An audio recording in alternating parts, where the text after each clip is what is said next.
Welcome to Golden and Blue, everybody, home of the college football fan. And don't forget about the checklist. Hat check, sunglasses check, Pepsi check, notes check, sources check, and thick skin is a check. And don't forget to sing gear to represent your team and yourself in my background. Send it to P.O. Box 360, Liberty, South Carolina, 29657, and get yourself a shout out. On to the next video. In case you're wondering, these are the teams that we don't have represented for the mini helmets. As you can see, we actually have quite a few big brands that's not represented here at Golden Blue. So get your team represented here on Golden Blue. Hey, you already know what time it is, so might as well sit down, brace yourself, and buckle up because you are entering the speculation zone. Well, we are in wild and wonderful West Virginia, visiting some family members, but you know, it doesn't matter what state Golden Blue is in, the show must go on. And right now, we're in this time period where the Pac-12 TV deal is done.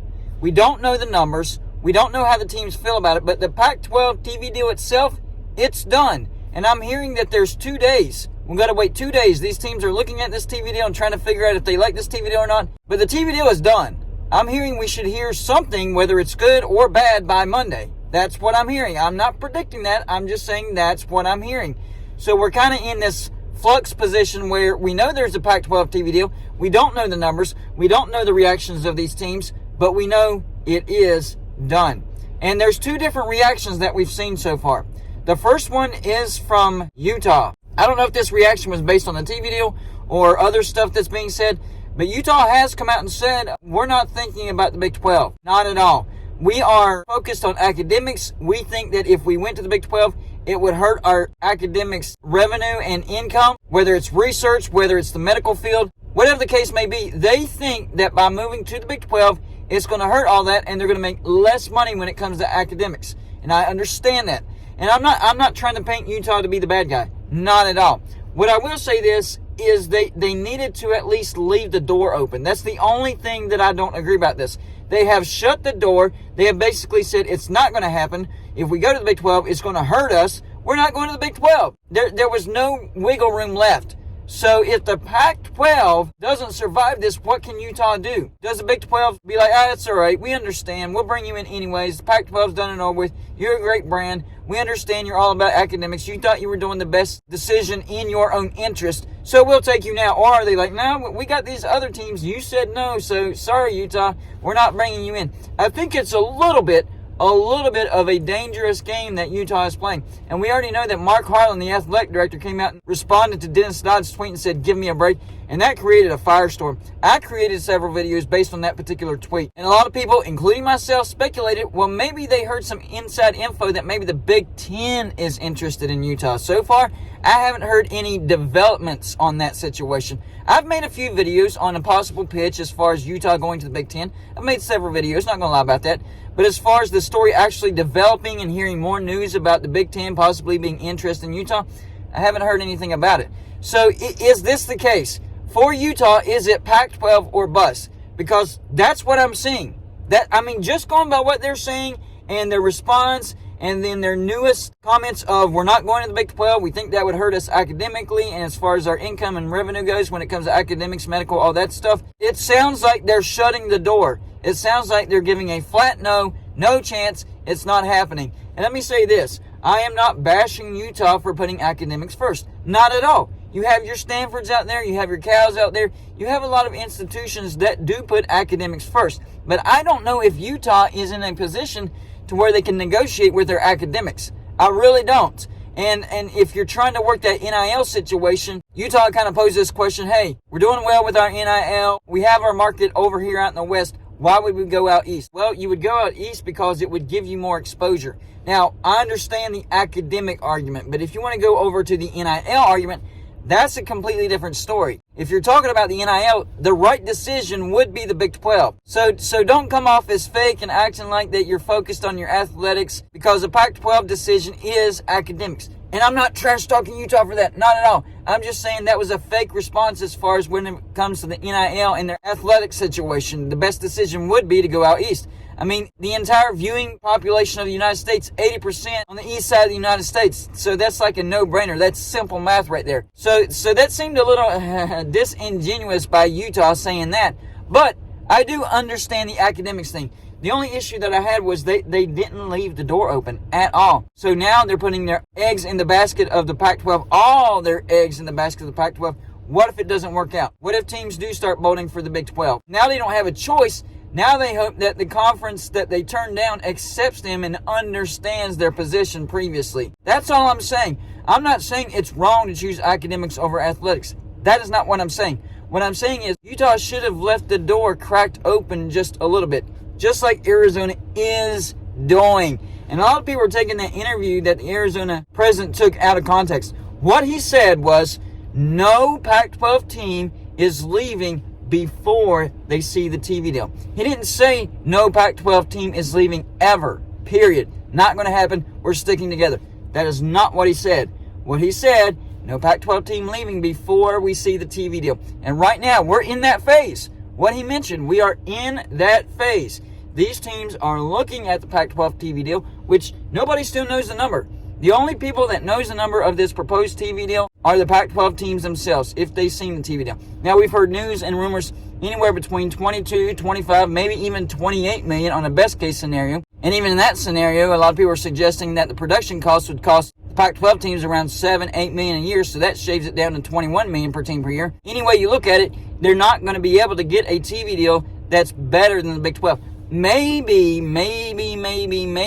TV deal that approaches the Big 12, which I do think that would be enough to keep most of these teams in the Pac-12. If they can get that 28 that we've been hearing, that 28 million per team per year, and that's after factoring production costs. If it's before, and then you factor in the costs, and it's 21 after, then I don't think that's good enough. If it's 28 million per team per year after factoring in the production costs, because remember, this is streaming heavy. When I'm talking production costs, I'm talking about the streaming production costs. And if you don't believe me, ask MLS. They owe $60 million a year for their own production costs, and they are also streaming heavy. They might be streaming exclusive, I don't know. But all I know is it costs them $60 million a year for production costs. So that's a real thing. So is that number reflective after production costs or before production costs? Because we know 100% that this TV deal will be streaming heavy. Are these teams okay with that? Are these teams okay with this deal? To me, it looks like a bad situation when it comes to the TV deal. Number one, it's not a good TV deal. Number two, it's streaming. Don't get me wrong. I do think that streaming is the future of college football, but the future isn't here now. You're not going to get that viewership right now. Maybe if this would have happened 10, 15 years from now, they might be in the driver's seat and might actually be a pioneer of the situation, but it is not 10, 15 years from now. This is the here and now. And right now, streaming is not how college football gets viewership. Not at all. It is linear cable. So I think Arizona is open to the idea of going to the Big 12. And if you look at Colorado, we haven't heard much from Colorado, have we? But we can go back on previous decisions. They hired Coach Prime. That is a big-time move towards not academics, athletics, their football program. That was a great hire. I don't know what kind of pitch they gave Deion Sanders as far as attracting him to Colorado. Nobody saw that happening. And on top of that, they have lowered the standards as far as admissions into Colorado. In other words, the guys that he's targeting, it's not going to take as high of an academic standard for them to actually get into Colorado. To me, that seems like Colorado is making the decision to choose to focus on athletics. Not completely doing away with academics. That is not what I'm saying. But they are trying to focus on athletics just a little bit more. They have made moves that would suggest that they are trying to build up their athletics, specifically their football program. And for Colorado, their best move would be to go to the Big 12 if they are wanting that NIL to work out. And remember, whenever they hired Deion Sanders, within 48 hours, over 200 transfers were reaching out to Colorado. The NIL revenue went through the roof. Colorado has football fans that are invested. Even though they went 1-11, they sold out almost every home game last year. They care about Colorado football. Do you think these fans really want Colorado to stay in a conference that could potentially die? I mean, even if this conference stays together for now, does anybody truly think that all these teams are staying in the Pac-12 for the foreseeable future? Now, I'm not saying the Pac-12 will go away. I think they will backfill. They're already looking at San Diego State, SMU, and Colorado State in a mystery fourth team. So I think they will backfill and continue to exist. But these teams will start jumping. If you truly think that all of these teams, including Oregon and Washington, are staying in the Pac-12 forever, you're kidding yourself, or you don't know the situation. Washington and Oregon are aiming for the Big Ten. Even if it's for a reduced revenue share, that's still way more than anything the Pac-12 could ever give them, even if they got unequal revenue share. And oh yeah, the Big Ten does like academics. so they wouldn't be sacrificing academics to go to the Big Ten. This conference is not going to stick together. It will continue to exist. Now the question is, can these teams get ahead of this and make the right decision now before it's too late, or before they're backed into a corner, or before they're forced to take less than what they really wanted? That's what I'm talking about in this situation. These teams can make the decision now and get the most that they can get, or they can wait until they're forced to make the decision and get less than what they wanted. So I'm sticking to it. I still think that Colorado and Arizona will be headed off to the Big 12, and I think Utah is going to stick with the Pac-12. Arizona State, it looks like Arizona State's going to stick with the Pac-12. They're more of a question mark, but I do believe Colorado, Arizona to the Big 12. Utah is most certainly staying in the Pac-12. Stanford in the Pac-12, Cal in the Pac-12, Oregon State, Washington State, they might not have a choice. I don't know. If I were the Big 12, I would be talking to them because I think they would actually be willing to listen to talks. We'll see. But maybe they don't have a choice right now and they're stuck in the Pac-12. And then Washington, Oregon, they'll probably stay in the Pac-12 until the Big Ten actually invites them. That's where we're at right now. TV deal numbers that should be released in the next week or so we'll see what kind of TV deal. Hey, maybe they're going to prove me totally wrong and they come out with a great TV deal, $40 million per team per year for the Pac-12. Who knows? Crazier things have happened. Y'all in the comment section. Number one, you think Utah has painted themselves into a corner to where if the Pac-12 does go down in the future, that maybe the Big 12's like, maybe we do want you, but since you turned us down previously, we're going to make you a reduced revenue share so you can either take that or stay in a dying conference that's headed for Group of 5 status. Number two, do you agree with me? Do you think Colorado and Arizona are the two most likely teams to jump to the Big 12 from the Pac-12? And number three, do you think the Pac-12 actually gets through this and somehow they can actually make more money and draw some teams from the Big 12? I don't know. I don't know what the best case scenario for the Pac-12. In my opinion, is they survive this, but they still get picked apart. That's all I got for this show. Like and subscribe if you haven't already, and I'll see you on my next show.